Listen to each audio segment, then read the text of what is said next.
మనతో పాటు తులసిరెడ్డి గారు ఉన్నారు. తులసిరెడ్డి గారితో మాట్లాడదాం. సార్ నమస్తే సార్, తులసిరెడ్డి గారు. నమస్తే శ్రీనివాస్ గారు.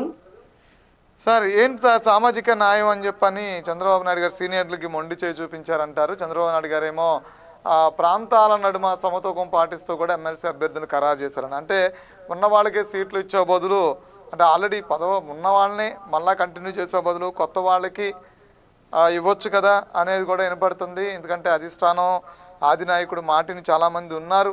అలాంటి వాళ్ళని ఎందుకు కూటమి ప్రభుత్వం లేదంటే టీడీపీ, అంటే కూటమి ప్రభుత్వంలో జనసేన బీజేపీ బాగానే న్యాయంగా ఉన్నట్టుంది, కానీ టీడీపీలోనే సమన్యాయం దొరకలేదు అని చెప్పి అంటూ ఉన్నారు.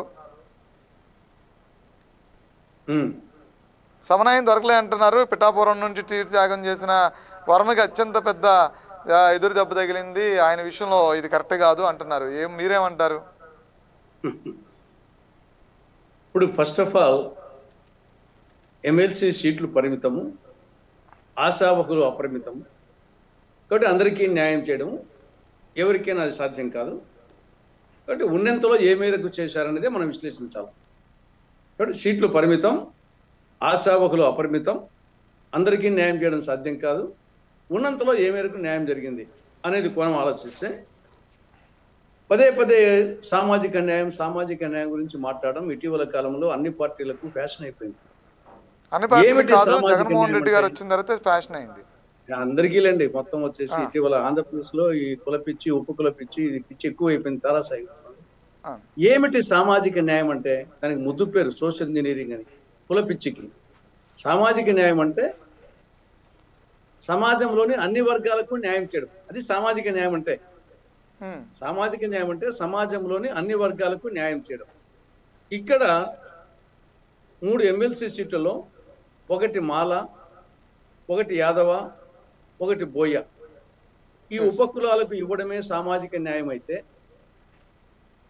ఇంకా ఎస్టీలకు ఇవ్వకపోవడం సామాజిక అన్యాయం అనాలనా? ఎస్సీల్లో మాదికి ఇవ్వకపోవడం సామాజిక అన్యాయం అనాలనా? బీసీలలో యాదవ, బోయ, ఇతర 139 ఉపకులాలకు ఇవ్వకపోవడం సామాజిక అన్యాయం అనాలనా? మైనారిటీలకు ఇవ్వకపోవడం సామాజిక అన్యాయం అనాలనా? బ్రాహ్మణ, వైశ్య, క్షత్రియ, కమ్మ, రెడ్డి, తెలగ, బలిజ, వెలమ వీళ్ళందరికీ ఇవ్వకపోవడం సామాజిక అన్యాయం అనాలనా? ఎందుకు అంటున్నా అంటే అది ఎక్కువ అయిపోయింది. ఒక మాల, ఒక యాదవ, ఒక బోయకి ఇచ్చిందే సామాజిక న్యాయం అయితే మరి ఇవ్వని వాళ్ళకు సామాజిక అన్యాయం అనాలి కదా. కాబట్టి ఆ పదం వాడకుండా అది వచ్చేసి దాన్ని ఏదో పెద్ద ఘనకార్యం అనుకున్నప్పుడు నెగిటివ్ మనం ఒక సైడ్ చెప్పుకుంటే రెండో సైడ్ వస్తుంది.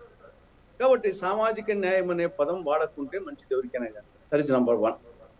రెండవది ప్రాంతీయ న్యాయం. ఓకే, ఒక విధంగా వచ్చేసి ఉత్తరాంధ్ర, దక్షిణాంధ్ర, రాయలసీమ ఆ కోణంలో ఆలోచిస్తే 3 ప్రాంతాలకు ఇచ్చారనే వరకు కొంచెం చెప్పచ్చు. కానీ ఇక్కడ అగైన్ మళ్ళీ జోన్స్ తీసుకుంటే మనకు 4 ఉన్నాయి. ఏది టీడీపీ వరకే తీసుకుంటే, మనము బీజేపీ జనసేన జరుగుతుంది ఆ జోన్స్ తీసుకుంటే మనకు 4 జోన్లు ఉన్నాయి. ఫస్ట్ జోన్కి ఇచ్చారు, సెకండ్ జోన్కి ఇవ్వలే, థర్డ్ జోన్కి ఇచ్చారు, ఫోర్త్ జోన్కి ఇచ్చారు. కానీ 4 జోన్లలో ఒక జోన్ అగ్గొట్టారు. కానీ మనకి 26 జిల్లాలు ఉన్నాయి. 26 జిల్లాలో ఇప్పుడు 3 జిల్లాలకే, శ్రీకాకుళం, నెల్లూరు, కర్నూలు, మరి 23 జిల్లాకి ఎగ్గొట్టినట్ట. కానీ ప్రాంతీయంగా చూసుకుంటే ఓవరాల్గా ఓకే. కానీ మళ్ళా కిందికి వస్తే ఎవరు సాటిస్ఫైడ్ కారు కదా, మా జిల్లాకి ఏమి ఇచ్చామంటారు. కాబట్టి అది. ఇక 3వ అంశం మీరు చెప్పినట్లు వర్మ గారి విషయం. డెఫినెట్గా వర్మ గారి విషయంలో అటు చంద్రబాబు నాయుడు గారు, ఇటు పవన్ కళ్యాణ్ గారు ఇద్దరు తప్పు చేశారు. ముఖ్యంగా ఎందుకంటే ఆయన టీడీపీ వాడు కాబట్టి చంద్రబాబు నాయుడు ఎన్నికల సందర్భంగా ఆ వీడియోలు కూడా ఉన్నాయి. వర్మ గారికి వచ్చేసి ఫస్ట్ దఫాన ఎమ్మెల్సీ ఇస్తాము, అంతటితో ఆగము, మంత్రి పదవి కూడా ఇస్తాము అని చెప్పి చంద్రబాబు నాయుడు గారు చెప్పడం జరిగింది. కాబట్టి అక్కడ ఆ సీట్లు త్యాగం చేయడం జరిగింది. తర్వాత పవన్ కళ్యాణ్ గారి గెలుపుకి వచ్చేసి ప్రధాన కారణము వర్మ ప్రచారం. కాబట్టి పవన్ కళ్యాణ్ కోణంలో చూసినా చంద్రబాబును వచ్చేసేసి చెప్పి ఆయనే చెప్పి పవన్ కళ్యాణ్ చెప్పి ఆయనకి ఇవ్వమని చెప్పిండు. లేదు చంద్రబాబు నాయుడు దృష్టిలో అయినా కానీ నేను ఆల్రెడీ మాట ఇచ్చాను, అతను త్యాగం చేశాడు, కాబట్టి త్యాగం చేసిన అతనికి నేను మాట ఇచ్చాను, కాబట్టి మాట తప్పడం కరెక్ట్ కాదని చెప్పేసి ఒకవేళ ఆయన కన్విన్స్ కాకుండా కన్విన్స్ చేయించిన బాధ్యత చంద్రబాబుకు ఉంది. లేదు ఈయనే వచ్చేసి నా గెలుపుకు సహకరించాడు, ఆయన తప్పకుండా ఇవ్వండి అని ఈయన చెప్పాలా. కాబట్టి వర్మ విషయంలో ఖచ్చితంగా ఏ కోణం అతను చెప్పకపోవచ్చు, కానీ ఏ కోణంలో చూసినా వర్మ విషయంలో ఈ రెండు పార్టీలు ఇద్దరు నాయకులు చేసింది ఏమాత్రం కరెక్ట్ కాదు. ఇక నాలుగో విషయం కావలి గ్రీష్మ. ఆల్రెడీ ఆవిడకు ఒక పదవి ఉంది. ఆల్రెడీ రాష్ట్ర మహిళా సహకార ఆర్థిక సంస్థ చైర్మన్ గా ఉంది. ఆల్రెడీ ఒక పదవి ఉంది. ఆవిడేమి సీనియర్ మోస్ట్ కాదు.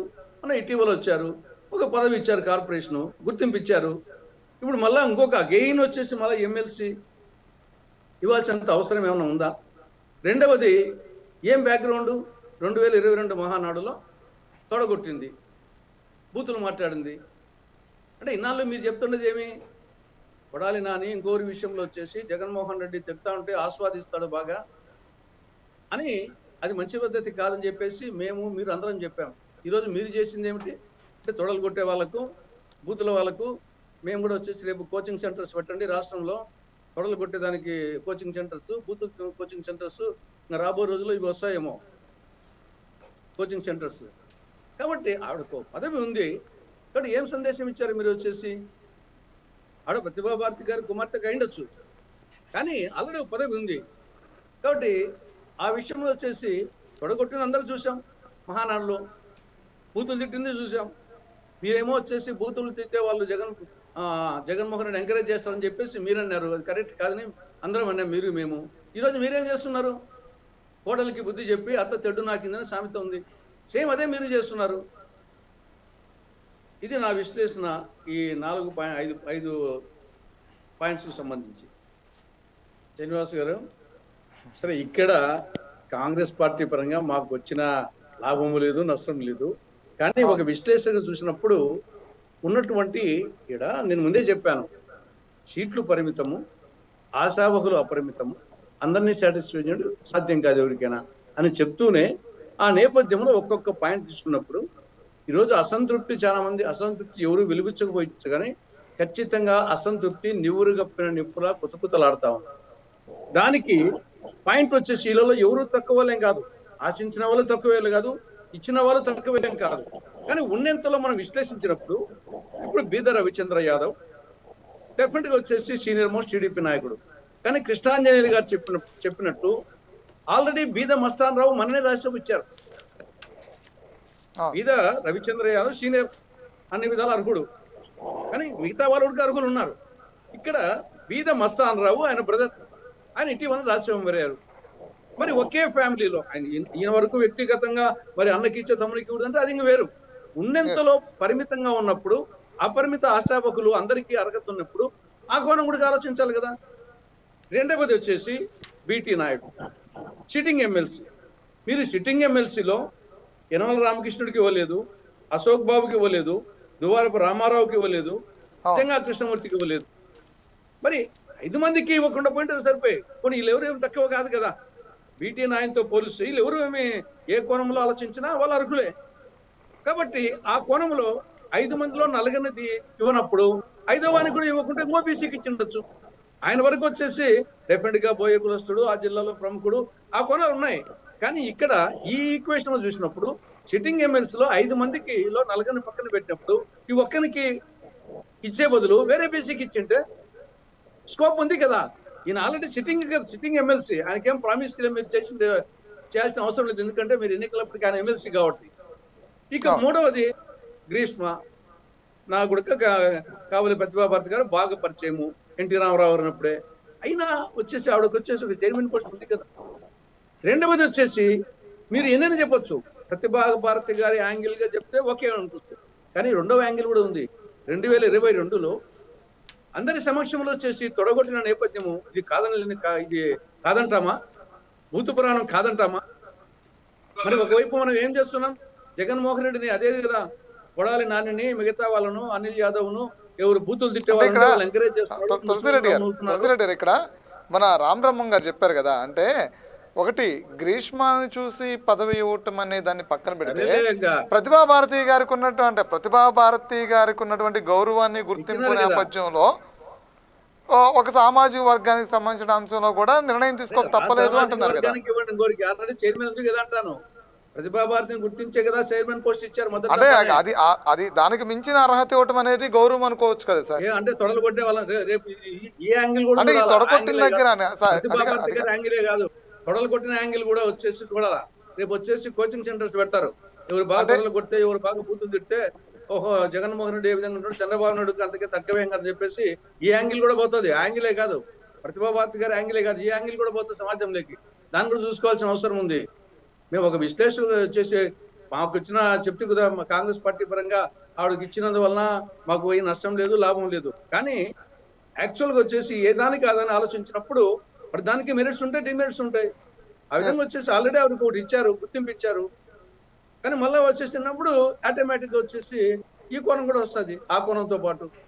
తర్వాత మిగతా సీనియర్స్కి వచ్చేసి సరే ఇప్పుడు బయటికి కనబడే సీనియర్సే కాకుండా ఇంతకుముందు మస్తానరావు గారు చెప్పారు, ఆ పార్టీలో మాల్యాద్రి గారు, తొడపు జనార్దన్, ఇలాంటి అనేక మంది అనేక సంవత్సరాలుగా పార్టీ కార్యాలయంలో ఉండి, స్క్రీన్ వెనకాల ఉండి పార్టీ కోసం కృషి చేసే వాళ్ళు అనేక చర్చా వేదికల్లో ఈ యొక్క మాల్యాద్రి గారు అనేక సందర్భాలు నాతో పాల్గొన్నారు. వచ్చేసి చాలా క్లిష్ట పరిస్థితుల్లో ఆ రోజు వచ్చేసి మాల్యాద్రి గారు కానీ లేకుంటే కొందరు పట్టాభి కానీ లిమిటెడ్ పర్సన్స్ వచ్చేవాళ్ళు చర్చా వేదికలకు. వైకాపా తొలి రోజుల్లో అధికారం తొలి రోజుల్లో భయపడే వాళ్ళు వచ్చేసి సీనియర్లందరూ ముఖం చాటేసేవాళ్ళే. ఒక్క నిమిషం.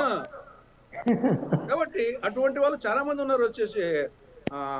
వచ్చేసి వాళ్ళు బ్యాక్గ్రౌండ్ వాళ్ళు చేసే కృషి అద్భుతం. మాల్యాద్రి గారు నాకు తెలిసిన ఎందుకు చెప్తాను, మాల్యాద్రి గాని సరే పట్టాభి వచ్చేసి ఇచ్చారు, ఆయనకు ప్రాణం తెగించి చేశారు వీళ్ళందరూ అప్పుడు. కాబట్టి అదే తొండపు జనార్దన్ నాళ్ళ ఉంటూ వచ్చేసి గత 30-40 సంవత్సరాలుగా వచ్చేసి బ్యాక్గ్రౌండ్ అంతా చూస్తున్నారు. కాబట్టి అటువంటి వాళ్ళు ఉన్నారు.